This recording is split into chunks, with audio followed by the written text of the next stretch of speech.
अस्सलाम वालेकुम दोस्तों, रावलपिंडी पिजन्स पीके जी। माशाल्लाह ये 6 बच्चे हैं, सारे 3-3, 4-4, 5-5 पर में। 2 बच्चे जो हैं इनमें 5-5 पर में हैं, बाकी जो है वो 2-2, 3-3 पर के बच्चे हैं। ठीक है, 6 बच्चे हैं सेठ वाले जैनवन। ये मैं आपको क्लोज़अप भी दिखा देता हूँ, ये देख लें। ठीक है, मीडियम क्लास हैं। मीडियम क्लास से ये कि बड़े हाई वो जो है ना जिस्म जो होते हैं बहुत बड़े, वो इनमें नहीं आए। ठीक है, तो नॉर्मल बॉडी स्ट्रक्चर है, आपको नज़र आ रहा है माशाल्लाह, ये देख लें आप। लोकेशन रावलपिंडी है, 6 बच्चे हैं। ठीक है, जिस भाई को समझ आए वो भाई रब्ता कर ले।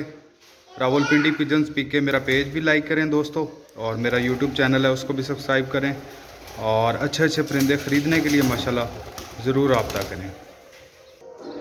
ये देख लें दोस्तों, फिर दोबारा दिखा रहा हूँ तमाम भाइयों को, ये देख लें।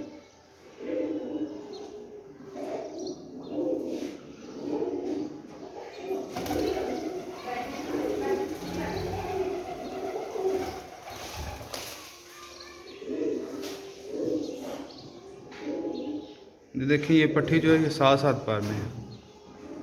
ठीक है।